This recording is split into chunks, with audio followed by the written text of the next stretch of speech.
biblioteca Fernando Alcalá, la biblioteca del centro, y para eso pues me he vestido con un poquito de plumitas, darle las buenas noches a Aida Montes, los ojos de la cámara que me acompañan hoy, y he disecado a Rocky porque en todos los sitios no se puede entrar con mascotas, pero menos mal que he dejado a Rocky, el auténtico, en casa.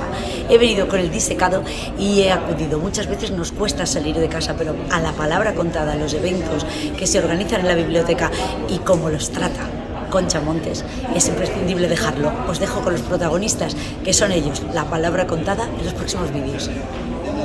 Que estoy muy contenta por muchas razones. La primera es porque os conozco a casi todos. Y eso es bueno. Pongo nombres y apellidos y eso me da mucha tranquilidad a la hora de presentar y coordinar el acto. Así es que os considero a todos y a todas gente muy querida por mí.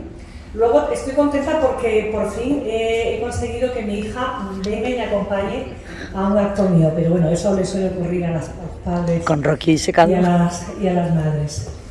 Y luego en tercer lugar, que ayer precisamente cuando el trueno ese monumental de la noche, mi hija me miraba y mirábamos el termómetro y me decía: mamá, mañana no va a ir nadie a tu acto. ¿Y quién va a salir? ¡Qué positiva! Caen 4 gotas y pareciese que estamos viviendo Juana en Bilbao.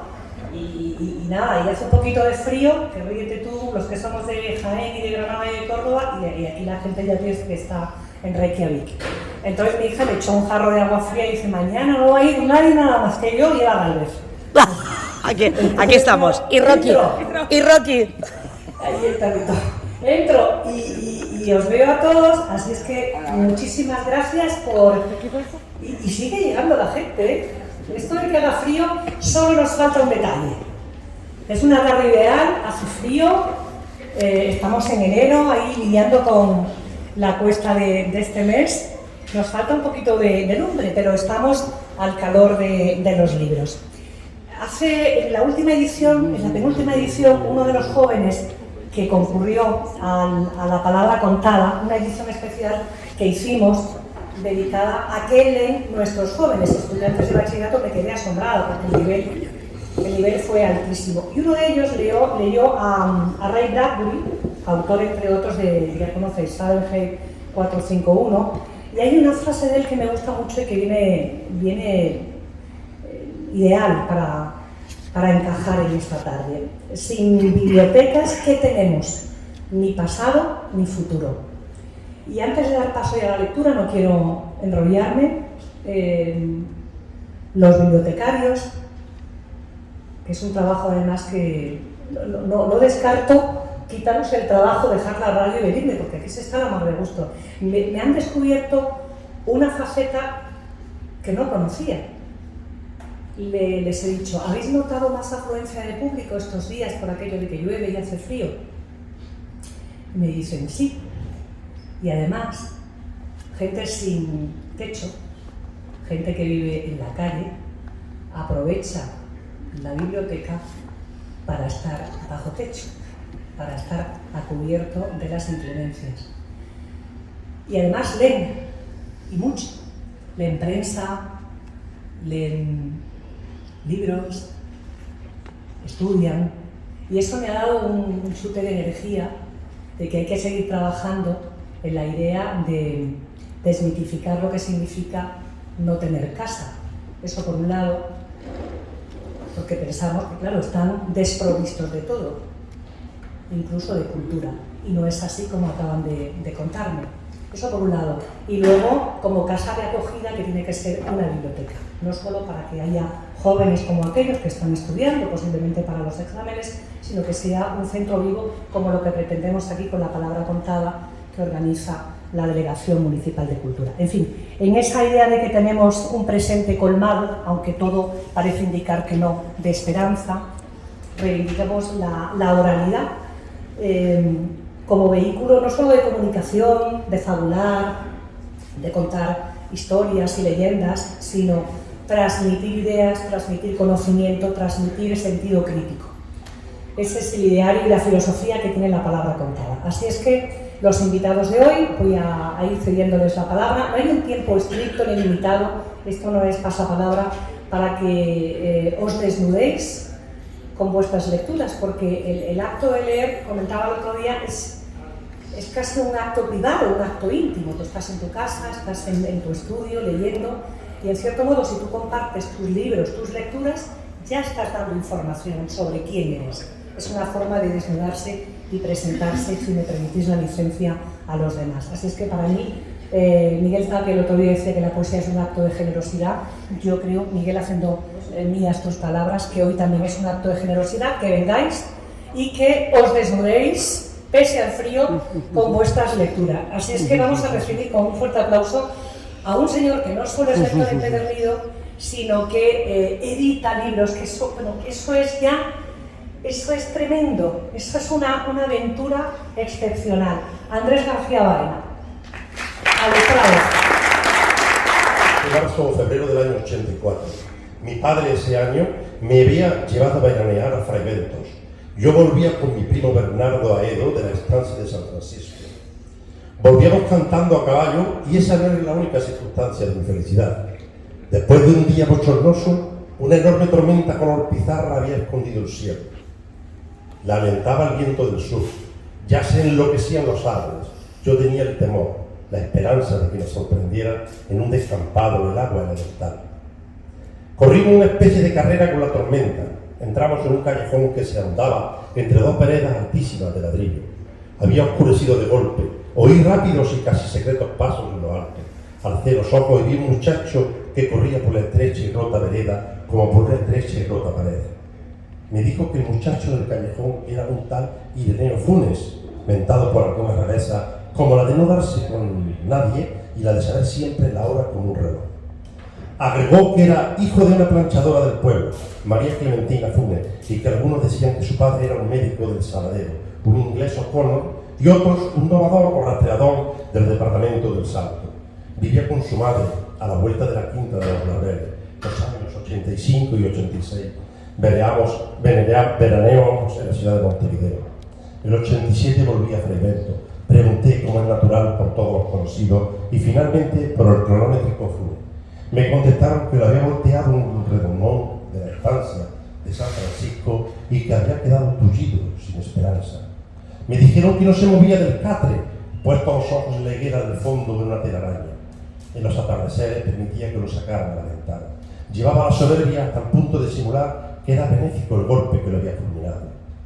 El Saturno zarpaba al día siguiente, por la mañana. Esa noche, después de cenar, me encaminé a casa de Funes. Me asombró que la noche fuera no menos pesada que el día. En el decente rancho, la madre de Funes me recibió. Me dijo que Ireneo estaba en la pieza del fondo y que no me extrañara encontrarla oscura, porque Ireneo sabía pasarse las horas muertas sin encender la vela. Atravesé el patio de baldosa, el corredorcito, llegué al segundo patio, había una parra, la oscuridad pudo parecerme total. Oí de pronto la alta y burlona voz de Ireneo. Esa voz hablaba en latín, estaba en el catre fumando. Me parece que no le vi la cara hasta el alba. Creo rememorar el ascua momentánea del cigarrillo. La pieza olía vagamente a humedad. Me senté, repetí la historia del telegrama y de la enfermedad de mi padre. Profesaba el arte de repetir con fidelidad lo escuchado de una sola vez. Ahora su percepción y su memoria eran infalibles. Me dijo, más recuerdos tengo yo solo que los que habrán tenido todos los hombres desde que el mundo es mundo. Y también mis sueños son como la vigilia de ustedes. Y también hacia el alba. Mi memoria, Señor, es como el vaciadero de las horas. Una circunferencia en un pizarrón, un triángulo rectángulo, un rombo, son formas que podemos intuir plenamente. Lo mismo le pasaba a Ireneo con las aborrajadas crines de un potro, con una punta de ganado, con una cuchilla, con el fuego cambiante y con la innumerable ceniza, con las muchas caras de un muerto en un largo velorio. No sé cuántas estrellas veía en el cielo. Esas cosas me dijo, ni entonces ni después las he puesto en duda. En aquel tiempo no había cinematógrafo ni fotógrafo. Es, sin embargo, inverosímil y hasta increíble que nadie hiciera un experimento con Funes. Lo cierto es que vivimos postergando todo lo postergable. Tal vez todos sabemos profundamente que somos inmortales y que tarde o temprano todo hombre hará todas las cosas y sabrá todo. La voz de Funes desde la oscuridad seguía hablando. Me dijo que hacia 1886 había discurrido un sistema original de numeración y que en muy pocos días había rebasado el 24.000. No lo había escrito porque lo pensando una sola vez ya no podía borrárselo. Cada piedra, cada pájaro, cada rama tenía un nombre propio. Sospecho, sin embargo, que no era muy capaz de pensar. Pensar es olvidar diferencias, es generalizar, abstraer. En el abarrotado mundo de Funes no había sino detalles casi inmediatos. La recelosa claridad de la madrugada entró por el patio de tierra. Entonces vi la cara de la voz que toda la noche había amado. Ireneo tenía 19 años. Había nacido en 1868. Me pareció monumental como el bronce más antiguo que Egipto, anterior a las profecías y a las pirámides. Pensé que cada una de mis palabras, que cada uno de mis gestos, perdurarían en su implacable memoria. Me entorpeció el temor de multiplicar ademanes inútiles. Ireneo Funes murió en 1899 de una congestión pulmonar. Esto es el 10% o el 15% del cuento, pero desde mi punto de vista es impresionante. Uno de los clásicos de Jorge Luis Borges. ¿Uno más? Uno más. Uno más. Bueno, pues si tenemos tiempo, porque hay gente que siempre se queda con ganas de más. Desde hace tiempo vengo un ¿Por poco qué has elegido denunciando. este otro texto? ¿Has justificado a Jorge Luis Borges? Porque cuando se dice aquí del león, ¿cómo le llamas tú? La palabra contada. La palabra contada y lector empedernido. Exactamente. Yo tengo que confesar que la narrativa no me da mucho tiempo de leer, pero el ensayo sí que leo bastante. Y hay un problema básico, que es que nuestra sociedad, como todas las sociedades clásicas, se está moviendo por una serie de mitos. Los que movían a los antiguos griegos eran unos, los egipcios eran otros, los romanos, y nosotros tenemos nuestros propios mitos. Y hay 3 mitos que hasta que no nos queremos librarnos de ellos, y para hablar de esto hay que tener valor, nos están impidiendo enfrentarnos a la realidad. Uno de ellos es la cultura, otro es la educación y otro es la lectura. Adelante, Andrés. De todos ellos he sacado del libro de Jorge Freire, un filósofo agitación. Este es un premio de ensayo malagueño. Este es un hombre que junto con el filósofo de origen coreano-alemán tiene un pensamiento más claro, de Hegel, todo el tema de la cultura. Lo que viene a tratar un poco de identificar el tema de que la cultura, que si leemos tenemos solucionado la vida, ¿no? Parece ser que todo soluciona. Los problemas con la educación, que eso es mentira, con cultura, cosa que está cuestionada, y con la lectura. Leo muy rápido también. Pierden el tiempo quienes piensan que la lectura los volverá mejores. Movidos de nuevo por una estrategia publicitaria, han hecho del bobarismo una especie de preceptiva ética, como si leer folletines los volvieran más listos, más altos y más guapos. Por desgracia, nada demuestra que pasar la tarde leyendo a Murakami sea mejor que cualquier otro tipo de burganza, como ver películas de superhéroes, mirar por la ventana.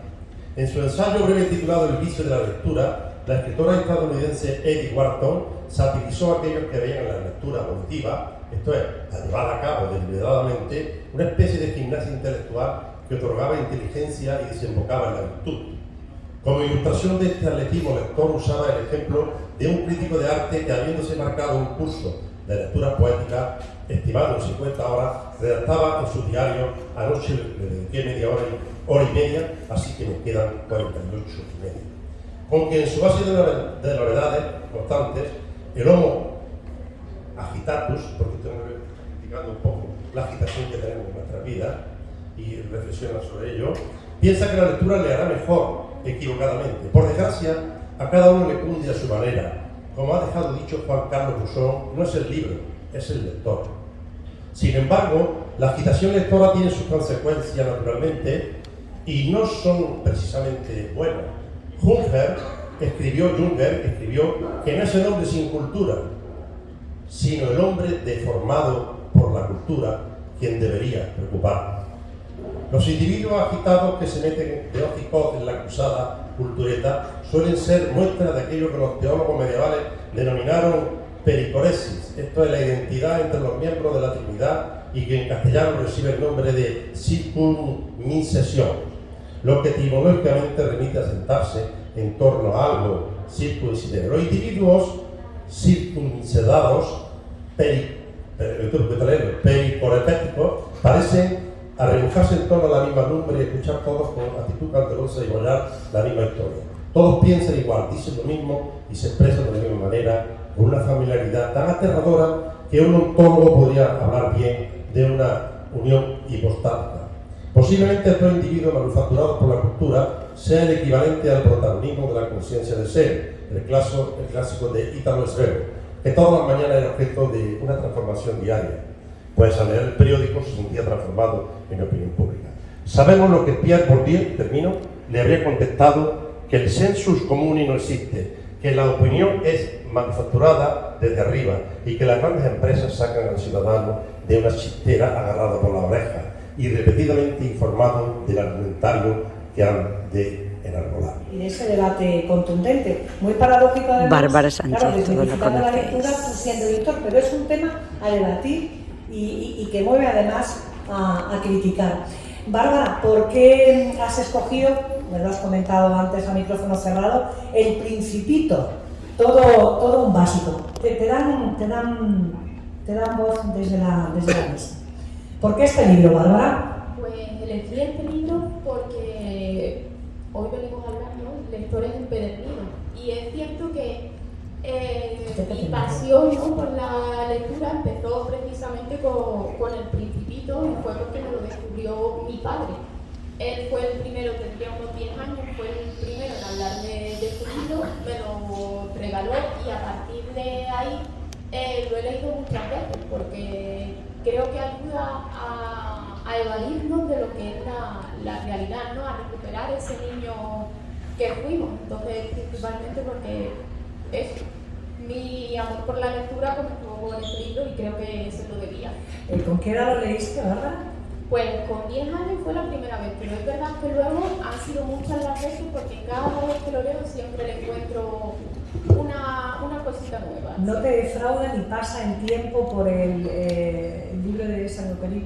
No, además que muchas veces, según el estado de ánimo que tenga, veo personajes que te recuerdan a personas que tú te encuentras en tu día a día y aprendes a relativizarlos. Una vez que los ves y lees el libro, dices, bueno, no es para tanto, porque es verdad que muchas veces se van un poco ya al ridículo, ¿no?, al extremo. Y lo que te parece a lo mejor como demasiado, luego cuando lo lees, pues te das cuenta de que, mira, hay muchas personas que encajan en estos perfiles y no es para tanto. Creo que me queda corta, porque Bárbara, ¿tú eres periodista y eres politóloga o eras licenciada en Derecho? Politóloga, además, porque si traía algo de ciencias políticas, pues simplemente todo pues Si el ensayo en ciencias políticas no hubiera sido un poquito más ágil, la palabra contada. Podríamos dedicar uno de los ciclos, una de las secciones del ciclo, pues a esas otras literaturas, entre comillas. Pues, Bárbara, te escuchamos. Venga, voy con ello. Cuando yo tenía 6 años, vi una vez una lámina magnífica en un libro sobre el bosque virgen que se llamaba Historia vivida. Representaba una serpiente boa que se tragaba una fiera.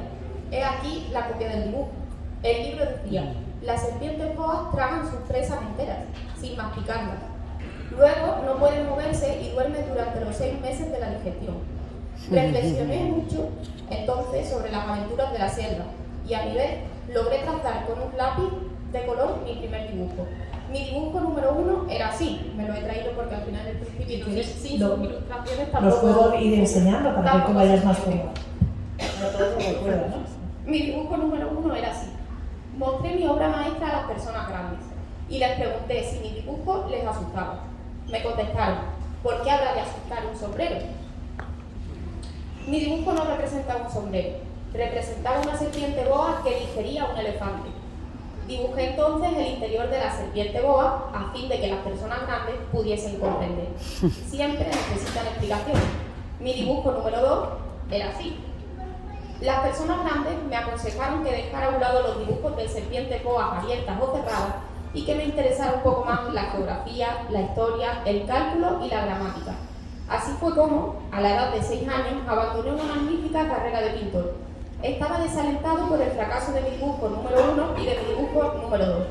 Las personas grandes nunca comprenden nada por sí solas y es agotador para los niños tener que darles siempre y siempre explicaciones. Debí, pues, elegir otro oficio y aprendí a pilotar aviones. Volé un poco por todo el mundo. Es cierto que la geografía me sirvió de mucho. Al primer golpe de vista estaba en condiciones de distinguir China de Arizona. Es muy útil si uno llega a extraviarse durante la noche. Tuve así, en el curso de mi vida, muchísimas relaciones con muchísima gente seria. Viví mucho con personas grandes.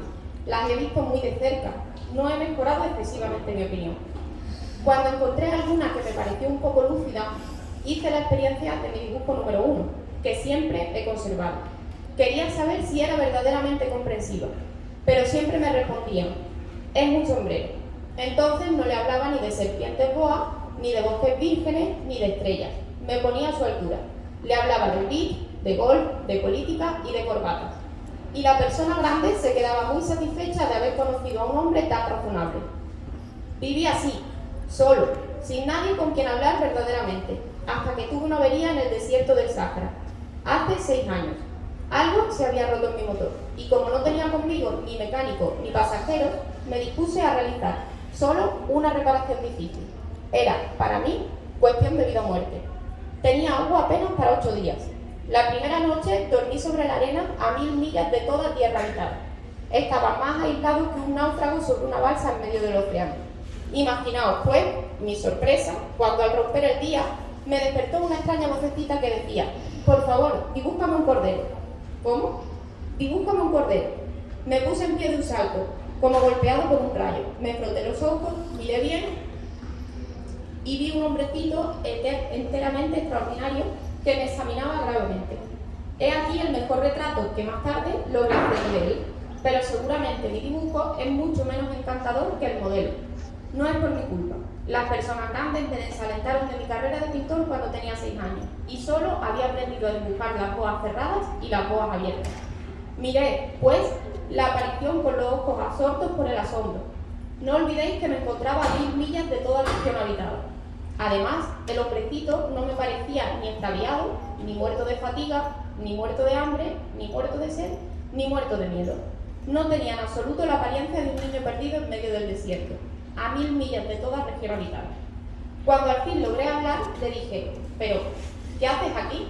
Repitió entonces, muy suavemente, como si fuera una cosa muy seria. Por favor, dibújame un cordero. Cuando el misterio es demasiado impresionante, no es posible desobedecer. Por absurdo que me pareciese, a 1000 millas de todo lugar habitado y en peligro de muerte, saqué del bolsillo una hoja de papel y una estilográfica. Recordé entonces que había estudiado principalmente geografía, historia, cálculo y gramática, y dije al hombrecito, con un poco de mal humor, que no sabía dibujar. Me contestó, no importa, dibújame un cordero. Como jamás había dibujado un cordero, rehice uno de los 2 únicos dibujos que era capaz de hacer, el de la boa cerrada. Quedé estupefacto cuando oí al hombrecito que me respondía, no quiero un elefante dentro de una boa. Una boa es muy peligrosa y un elefante es muy voluminoso. En mi casa todo es pequeño. Necesito un cordero. Dibújame un cordero. Entonces dibujé. El hombrecito miró atentamente. Luego dijo, no, este cordero está muy enfermo. Haz otro. Yo dibujaba. Mi amigo sonrió amablemente con indulgencia. ¿Ves? No es un cordero, es un carnero. Tiene cuernos. Reíste, pues, otra vez mi dibujo. Pero lo rechazó como los anteriores. Este es demasiado viejo, quiero un cordero que viva mucho tiempo. Entonces, impaciente, como tenía prisa por comenzar a desmontar mi motor, garabateé este dibujo y le largué. Esta es la caja, el cordero que quieres está dentro. Quedé verdaderamente sorprendido al ver iluminarse el rostro de mi joven juez. Es exactamente como lo quería. ¿Crees que necesitaría mucha hierba este cordero? ¿Por qué? Porque en mi casa todo es pequeño. Cabrá seguramente, te he regalado un cordero bien pequeño. Inclinó la cabeza hacia el dibujo, no tan pequeño. Mira, se ha dormido. Y así fue como conocí al Principito. Y así fue como empezó mi relación con la lectura. ¿Qué estás leyendo ahora? Un aplauso para Laura. Muy precoz, leyendo muchos piensan que el Principito se le puede leer a cualquier niño. Bueno, entonces lo entendía de una forma, si lo veía desde una perspectiva más infantil, y luego sí es verdad que cuando vas creciendo lo vas viendo de diferentes formas. Sobre todo, recuerdo que me lo mandaron a leer en el instituto, en Ecuador, y sí es verdad que ahí ya sí que comencé a profundizar más en otros aspectos. Sentido crítico, ¿no? Sí, Y grato. ingrato. Entonces, como el notario del pueblo, el farmacéutico del pueblo, el cura del pueblo, es el archivero municipal de Marbella. Y olvidé poner en la nota de prensa que es doctor en historia, así que, entre otras cosas. Anda, menuda sorpresa, menuda sorpresa. La broma ya está acabada con Javier María. Menuda sorpresa. ¿Por qué Javier Marías, el malogrado Javier Marías? Se trataba de dar un homenaje a este hombre, que es el hombre más controvertido de la literatura actual. Una pena, ¿no? La muerte, porque todavía podía haber dado lugar a más debate, ¿no? Porque si hay algún escritor, algún novelista de prestigio en España, que es donde ruge la unanimidad tanto en contra como a favor, ha sido Javier María. Este es cierto, María se lo detesta o se le ama. inmensamente. Entonces yo considero a Javier María, además voy a ser breve y además lo mío no tiene interés ninguno, porque es un caso concreto, un aspecto concreto de la vida que él refleja en una novela, ¿no? Yo me he considerado un contemporáneo de Javier María, aunque bueno, de hecho me sacaba 9 años, pero lo he seguido desde que publicó Todas las almas, lo conocí personalmente en Málaga, en la Plaza de la Merced, no me digas dónde, y en una charla que tenía, muy interesante, porque esa charla después la reprodujo en La negra espalda del tiempo. Hablaba de que él venía de Murcia, no sabe conducir, nunca supo conducir, lo traía a cualquiera, que le hubieran pagado supongo, y venía, y cuando se puso a hablar allí, esto fue en el año 89, si no mal recuerdo, hablaba de Todas las almas y llegó y dice, es que no sé qué contar, entonces os voy a contar la reacción que tuvieron en el college que yo estuve dando clase en Oxford, y bueno, la reacción ha sido desmesurada por parte de los DOM y de los profesores y tal, porque los he retratado de esta forma. Y bueno, pues se inventó la charla al paso y después esa charla le sirvió para encajarla dentro de yo creo que fue La negra espalda del tiempo, no recuerdo.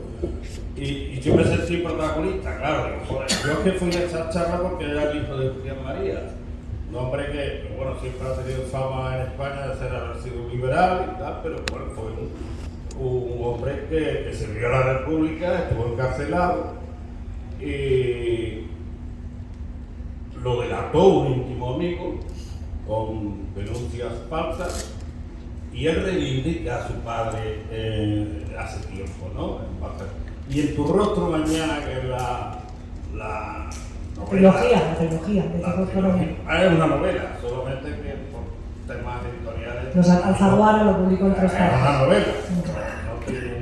En el primer tomo de Tu rostro mañana explica, porque no estoy hablando de la mejor página que tiene Javier María, que bueno, tiene algunas brillantes, la gente lo considera aburrida y tal, pero con esos párrafos inmensos, con esas subordinadas, es el hombre que mejor coloca los complementos directos e indirectos, los pronombres personales, leglas, no tiene leísmo ni leísmo de ninguna clase. Yo creo que Sánchez Ferlosio y él son los que mejor han hecho esas cosas, ¿no?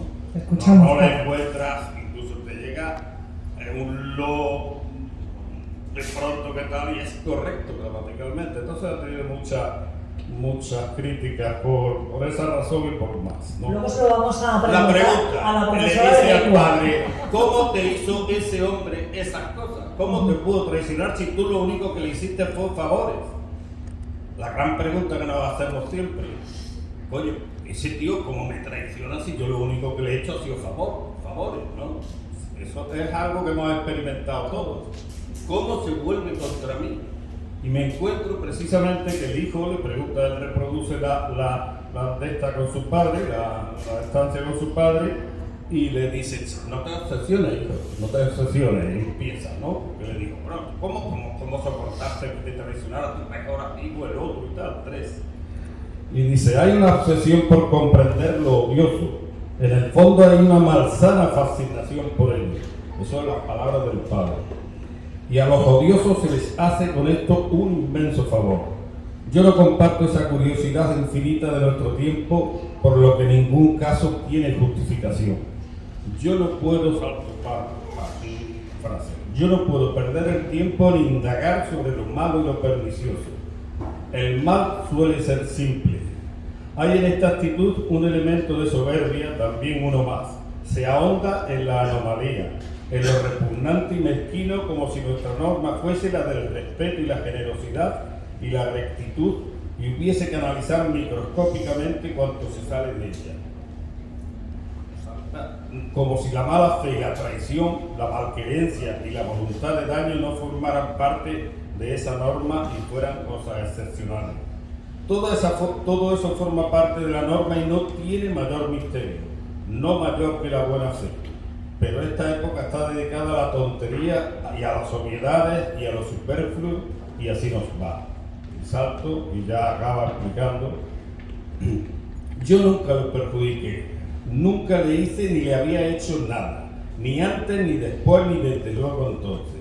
Y quizás fuera eso lo que no tolerara, lo que le doliera. Hay personas que no perdonan que se porte uno bien con ellas, que les tenga lealtad, que las defienda y les preste su apoyo. No digamos que les haga un favor o las saque de algún apuro. Eso puede ser la sentencia definitiva para el bienhechor. Me juego lo que sea a que conocerás tus ejemplos. Parece como si esas personas se sintieran humilladas por el afecto y la buena intención. Hay personas que simplemente resultan ser imposibles y lo único sabio es apartarse de ellas y mantenerlas lejos. Que no se te acerquen ni para bien ni para mal, que no cuenten contigo, no existir para ellas, ni siquiera para combatirlas. Un aplauso para... Hay algo que no sé si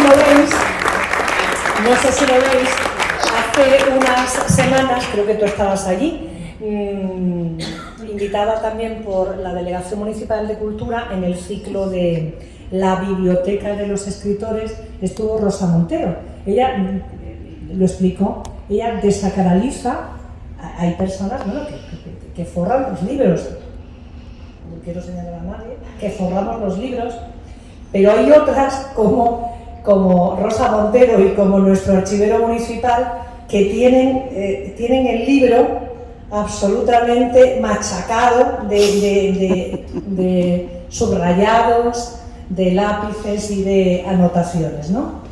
Es decir, que está bastante leído y bastante curtido, pues estas son páginas señaladas por Paco. Tengo que decirte, y a vosotros también, que estaba previsto que otra colega nuestra, Sara Rodríguez, tiene pendiente de organizar un pequeño, gran homenaje a Javier Marías. Así es que, como sé que eres un admirador de Marías, te vamos a invitar otra vez, Paco.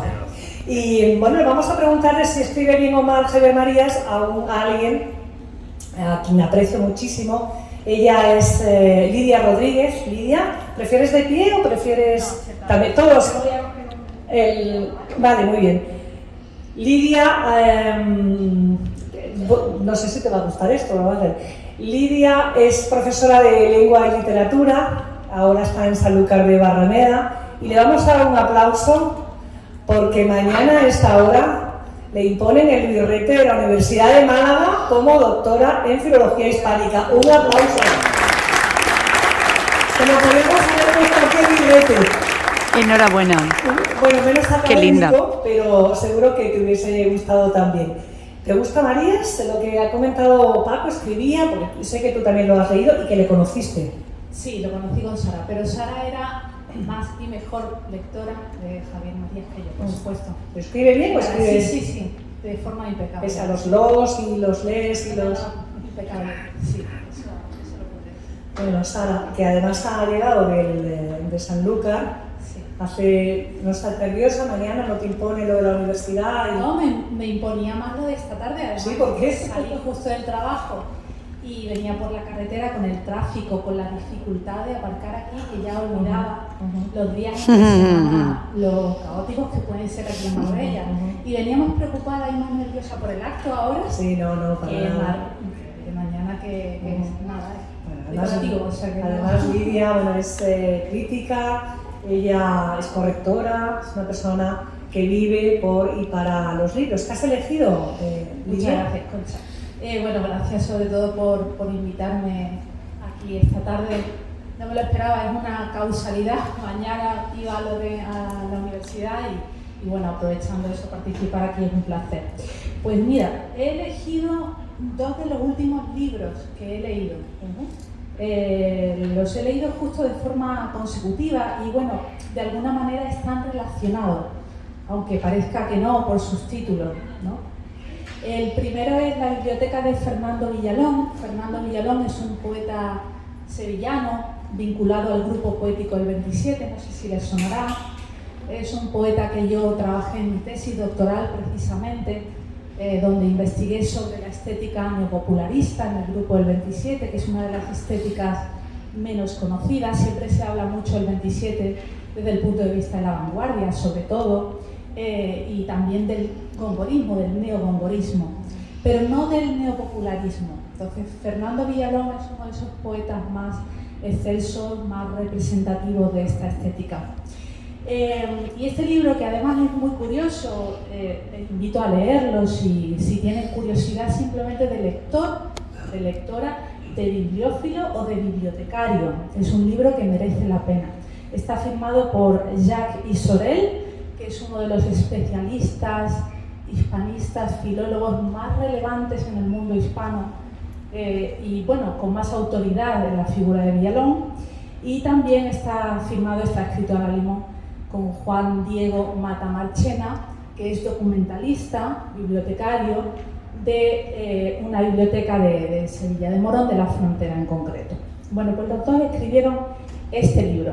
Y precisamente yo a Jacques Issorel no lo he conocido todavía en persona, pero recientemente hemos empezado a tener comunicación y puedo decir que una incipiente amistad que se ha desarrollado por carta y por teléfono. Precisamente ahora he recogido de Marbella, casa de mis padres, una carta. ¿Por carta manuscrita? Manuscrita de Jacques Issorel, algo que ya se está perdiendo, ¿no? Lo de enviar cartas manuscritas, pues he recogido, está ahí en mi bolsa una carta de Jacques Issorel.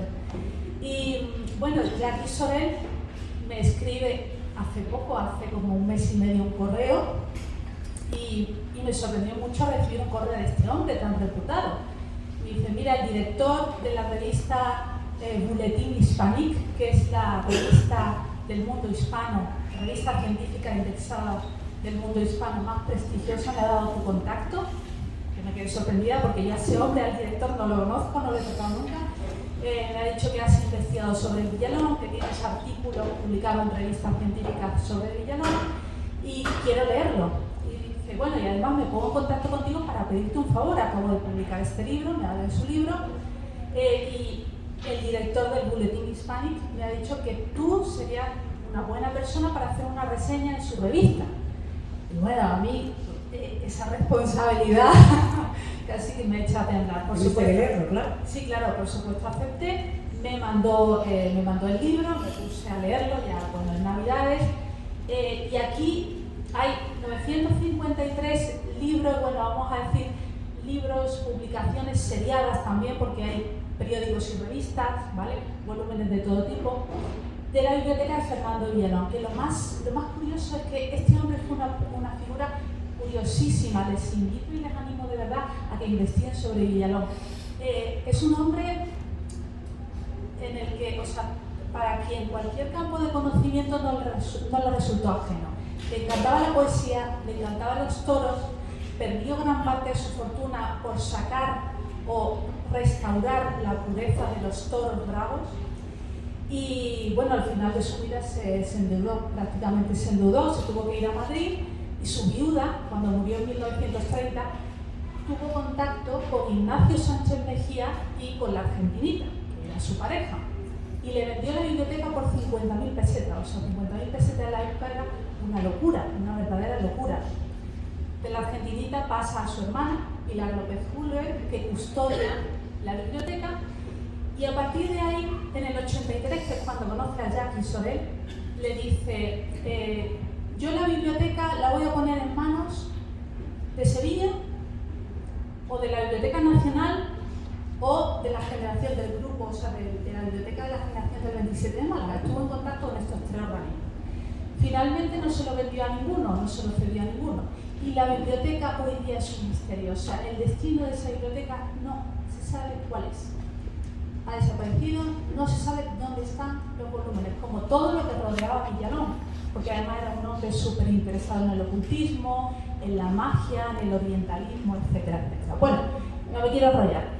Uno de los libros que aparece registrado en el catálogo es este de Lafcadio Hearn, Espíritus y criaturas de Japón, aunque en el libro de la Biblioteca de Villalón aparece con otro nombre, que es Fantasmas de China y de Japón. A mí ese título me resultó súper curioso. Una edición maravillosa, ¿no? Una edición, bueno, ábrela tú y muéstrala, por favor. Creo que está en mi botella de agua, o esta.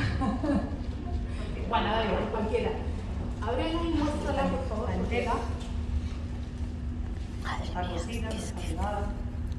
Tiene, bueno, unas ilustraciones maravillosas, eso es de lujo. Que no para el teléfono de llamar. El papel, claro, el gramaje. Los amantes del libro se fijan en todo eso, en los tipos de papel, en el gramaje, en la textura. Claro. Bueno, una edición muy cuidada y viene firmada, y viene firmada también porque me lo dedicaron. Bueno, pues Sí, claro, claro. Está entera también y está publicado por Edelvives, ¿no? Por Edelvives, sí. Y bueno, el caso es que preparando la reseña del libro, ese título me llamó mucho la atención. Y uno de los días, mirando en la biblioteca, además la pequeña biblioteca que yo tengo en Sanlúcar de Barrameda, que no es la de Marbella, porque llegué precisamente a Sanlúcar, vine directamente de Canarias. Un día miro hacia arriba y veo este libro así, y veo Espíritus y criaturas de Japón, Lafcadio Hearn. Y entonces me di cuenta que era el libro que tanto me había llamado la atención y me puse a leerlo, esto hace 2 semanas prácticamente. Y bueno, lo traigo porque me parece un bonito homenaje a Fernando Villalón de alguna manera, es un libro curioso, y también porque no recordaré nunca el primer libro con el que entré en Canarias, que para mí Canarias ha sido una comunidad autónoma que casi puedo decir profesionalmente lo ha dado todo. Yo entré de soldado raso, como digo, porque fui de interina para una sustitución y salí a los 6 años, bueno, habiendo llegado a uno de los más altos grados de responsabilidad, que ser presidenta del Tribunal de Oposición en Canarias. Y eso para mí fue un reto muy, muy importante. Y uno de los vocales que trabajó en mi equipo en ese año, que fue 2021, había una vez un sacerdote muy devoto e ilustrado llamado Shoku Shomin, que vivía en la provincia de Arima. Llevaba muchos años meditando a diario sobre el episodio de Fugen Bosatsu, el Bodhisattva Samantabhadra, contenido en el Sutra del Loto de la Ley Prodigiosa. Así, cada mañana y cada noche, el hombre rezaba para que se le permitiera en algún momento contemplar la viva presencia de Fugen Bosatsu, con la misma forma que se le atribuye la descripción contenida en el texto sagrado. Una noche, mientras recitaba el sutra, se quedó dormido sobre el kyosu.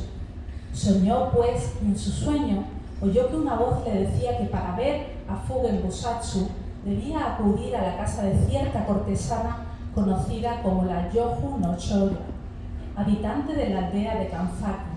Tan pronto como se despertó, puso rumbo a Kanzaki, emprendió su viaje con la máxima celeridad y llegó a la aldea al atardecer del día siguiente.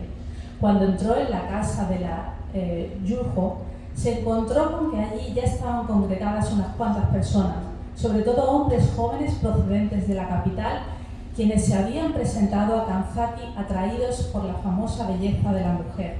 Bebían y festejaban al tiempo que con gran destreza la Yuho tambaleaba un pequeño tambor de mano, suzumi, mientras entonaba una canción, una vieja tonada japonesa acerca de un antiguo santuario en el pueblo de Murozumi.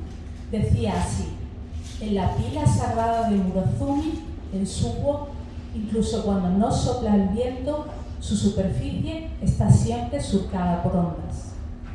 Bonito. Y una clase de historia y un descubrimiento. Aplaudamos a Olivia. Olivia es una maravilla. Luego le podéis echar un vistazo y lo que hemos aprendido escuchándote. Tengo que reconocer, bueno, aquí hay gente más preparada que yo, que no conocía nada de Villalón. Está un poco en los márgenes el grupo 27, ¿verdad? No ha trascendido como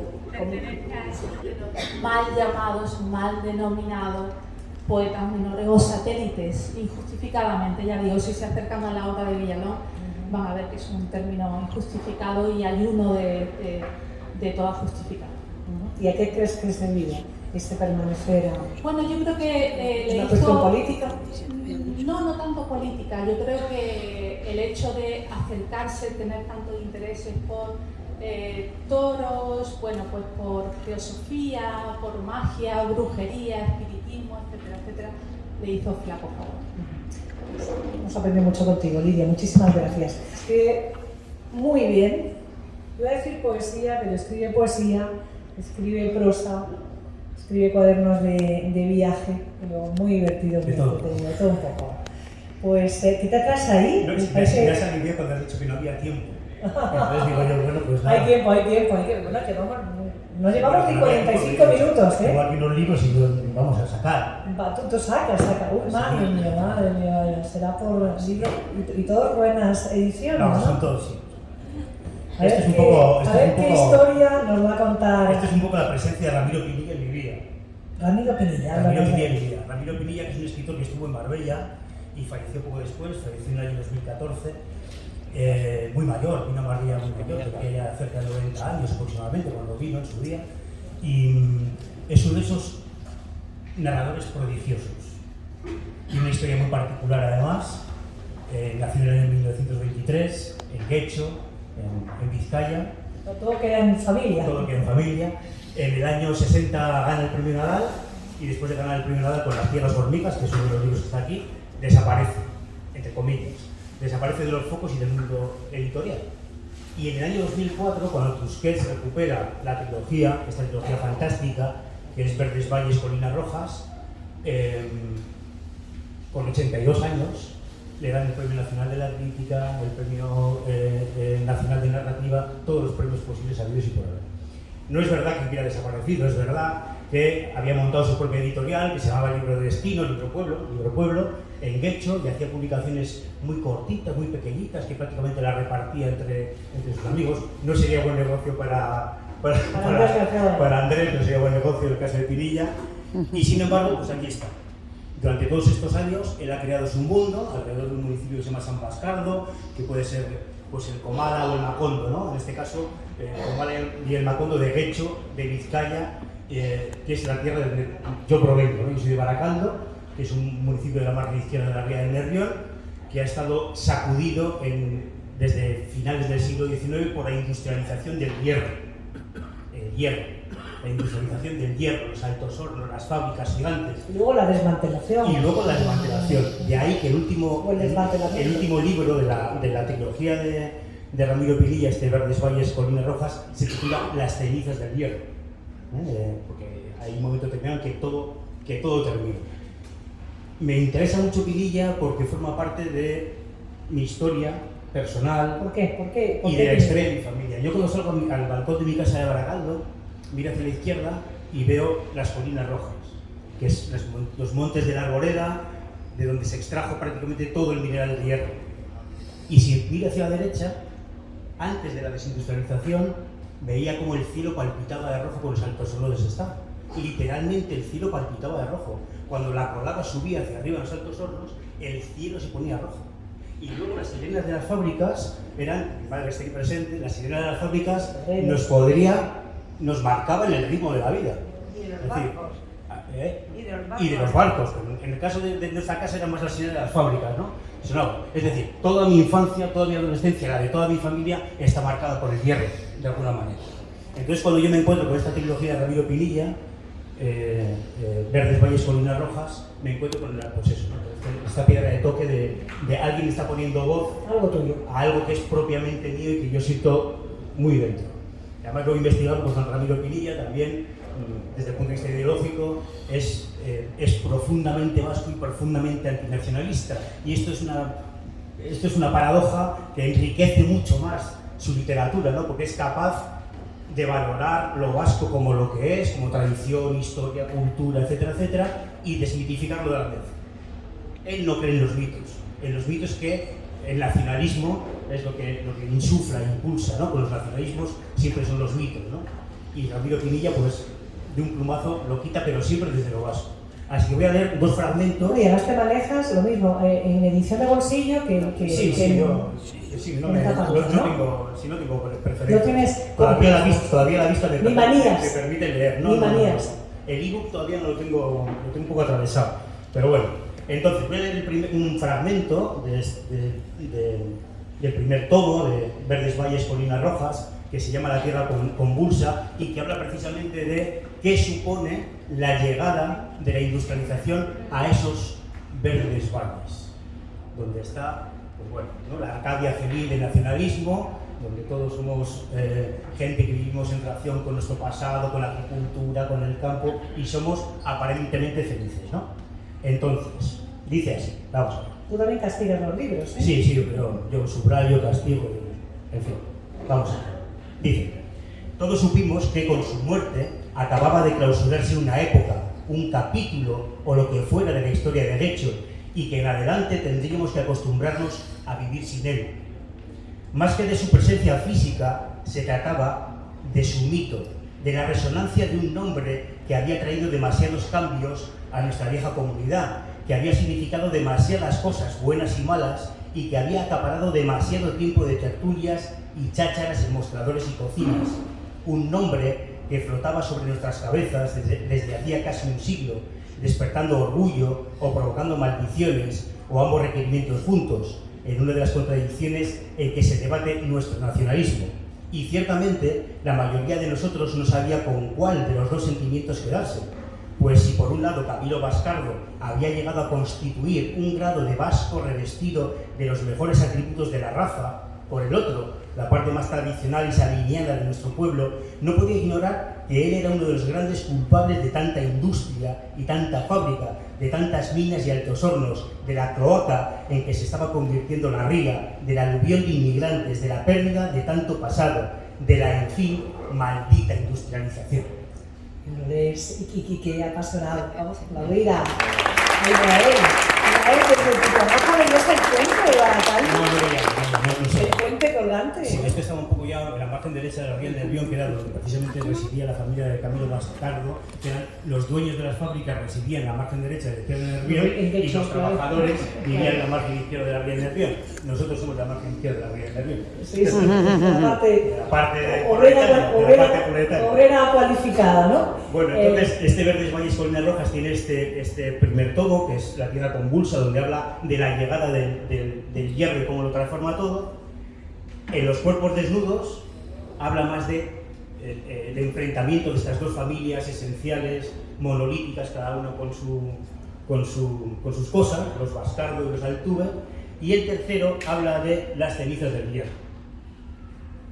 Y no hay mejor manera de terminar una trilogía que habla precisamente de la importancia de la industria del hierro que como termina Ramiro Pinilla, siempre desde su inteligencia y también de su retranca, porque hace falta retranca para acabar un libro así. Está escrito en 2004, 2004-2005, bueno, escrito, publicado en 2004-2005.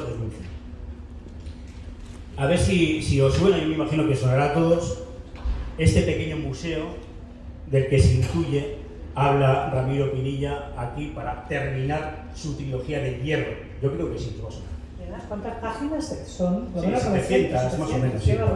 Decía Ramiro Pinilla que el manuscrito original medía 1,5 metros de folios, o sea, una cosa así. Ideal para cualquier editor. Bueno, en fin. Dice, convocó a un ejército de los mejores arquitectos internacionales. Quiero algo, les pidió. No se extendió en explicaciones. Algo fue su lacónica exigencia. De entre todos los arquitectos, solo uno había llegado a tocar la ferruginosa maldición imperante. Crearé un monumento espectacular, un megalito depurado, prometió. Los consejeros le tomaron por un idealista y perdieron el poco interés que sentían por el misterioso proyecto de la mujer.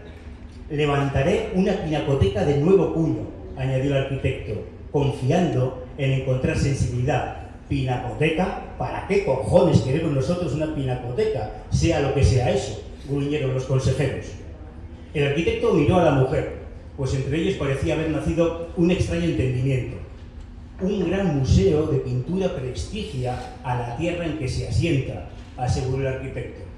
Ya tenemos uno y no produce nada, bormojearon los consejeros. El arquitecto convenció al 50% de ellos de la trascendencia del proyecto, al jurarles que acudirían gentes de todo el mundo a admirar el monumento más que las obras que pudiera contener. Turistas impacientes por posar sus atónitas miradas en el colosal original que habrían visto reproducido en eficaces promociones coloreadas. Turistas impacientes por dejar sus dineros en agradecimiento a la tierra que les ofrecía la misma emoción histórica de los primeros en contemplar las pirámides, les adelanto. ¿Nos está diciendo usted que vendrían aunque no metiéramos nada dentro? Quisieron saber. El arquitecto afirmó con la cabeza, pero no bastó. Antes bien, en los meses siguientes hubo un retroceso de ese 50% y todo quedó como al principio. Y fue entonces cuando el arquitecto pronunció la palabra mágica. Los consejeros se miraron entre sí y no pudieron retener alguna lágrima. ¿Qué hierro? ¿Cómo hierro? ¿Dónde hierro? No debe reírse usted de nuestras cosas. El arquitecto les contestó cumplidamente. ¿Que dónde hierro? En el titanio. Mi monumento estará hecho de titanio. Nunca se habrá visto nada igual. Hierro refulgente y enriquecido por todas partes. Es el Museo Guggenheim, Bilbao, claro. Claro. Qué manera tan bonita de esperar ese proyecto, un entusiasmo. Ya vives. Un lector empedernido. ¿Y los dos de abajo qué Bueno, eran? sí, este es... Ya por curiosidad. Sí, bueno, este es Las ciegas hormigas. Ah, pues también de Pinilla. Sí, todo de Pinilla, hoy todo Pinilla. Las ciegas hormigas, que es con el que ganó el premio Nadal, que es la historia de estas cosas que ocurrían en la antigüedad, cuando un barco naufragaba, pues los piratas, entre comillas, que se acercaban a ver qué podían sacar, ¿no? Y cuenta la historia de una familia. Hay un carbonero inglés que choca contra los arrecifes en Guecho y cómo una familia, pues bueno, intenta rescatar todo lo posible para ganarse la vida porque eran todos pobres de solemnidad. Y luego los cuentos, que es el libro con el que me acerqué a Pinilla, que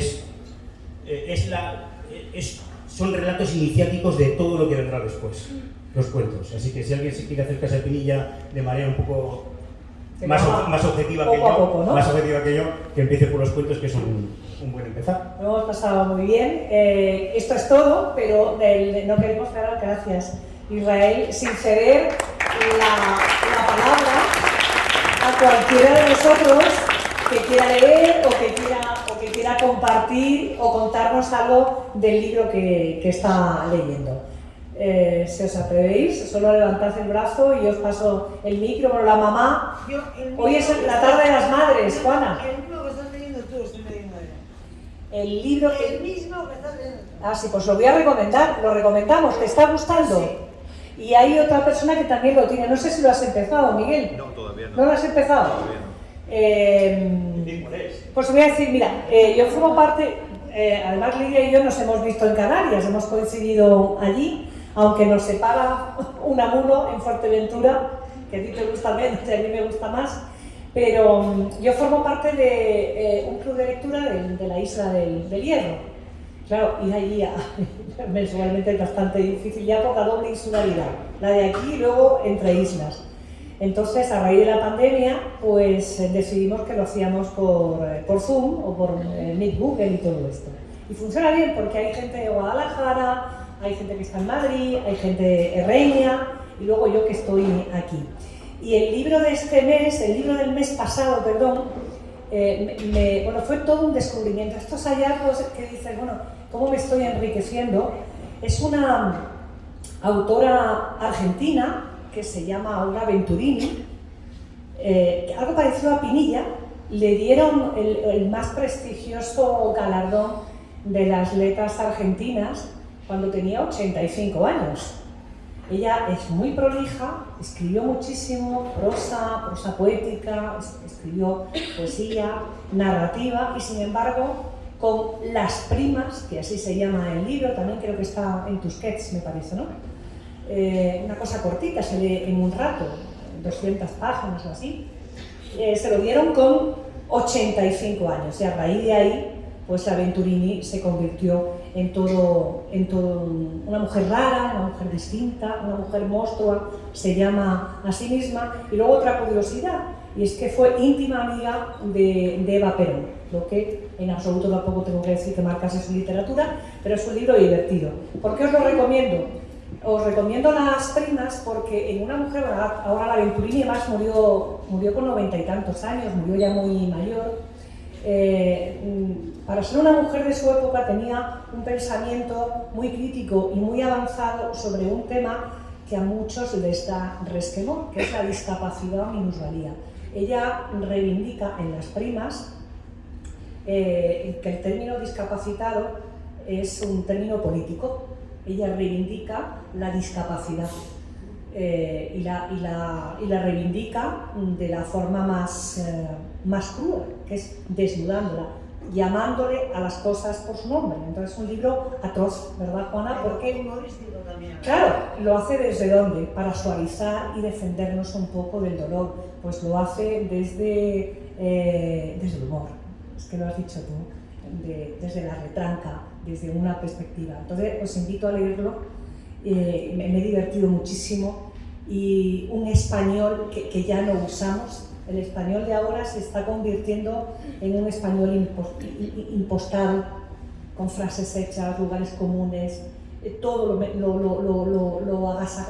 adornamos y lo alineamos con términos, vocablos que no son propios de nuestro idioma, empobreciendo el español. Y sin embargo, lees a esta tipa, a la Venturini, y dices, pero bueno, ¿cómo el español tiene estas palabras tan hermosas, tan cantarinas, tan saltarinas, que es que te entran ganas de coger al diccionario y te dice, ¿cómo estamos perdiendo esta forma de hablar español nosotros?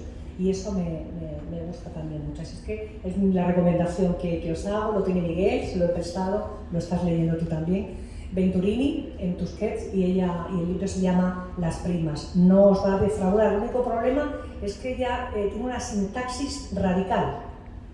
Ella a veces escribe como habla y de forma también impostada, porque piensa que la gente en la calle a veces hablamos sin punto ni comas, ni puntos ni aparte, ni puntos y seguidos, y entonces pues esa sintaxis radical la lleva negro sobre blanco. Que al principio cuesta un poco, pero una profesora de literatura, la que dirige el club, me dice, a mí no me ha costado en absoluto leer ningún punto aparte, ningún punto y seguido y nada, dice, porque si vierais cómo escriben mis adolescentes en clase, entonces si entiendo a mis alumnos, yo puedo con todo. Y bueno, con esto dar las gracias a Paco de Asís López, nuestro archivero municipal, a Israel López, a Israel Olivera, a Bárbara Sánchez, a nuestro Andrés García Baena y por supuesto a Lidia. Felicidades mañana, que lo luzcas bien y te lo mereces. Y a vosotros, gracias de verdad de corazón, porque es el día que más gente ha llenado el Ágora y la biblioteca, y eso me gusta mucho. Y el próximo seguramente pues va a ser para Javier Marías. Leeros, no sé, bueno, hay tantos, Corazón tan blanco, el que ha mencionado. Qué bien habla tu madre, hija. Cualquiera de esos. Hola, Verónica. Ella viene desde Tarifa, la palabra contada. Si vais a Tarifa, Petit Bistro Tarifa, en la calle del Teatro hacia abajo, cerca del puerto. Hola, qué bien que hayas venido para las culturalidades.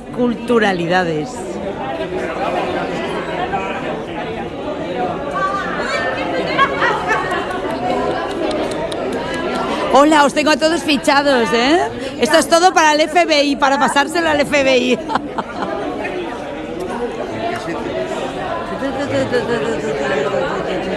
Fichados todos. ¿Qué tal? Bárbara, te he grabado entera, que lo sepas. ¿Estamos bien? Has estado genial y sobre todo me ha encantado tu Principito, porque eso sí venía con retranca. A mí me gusta el Principito. Sí, Yo... las personas mayores siempre vienen con retranca. No, pero hombre, porque el Principito me gusta un poco más... Me gusta.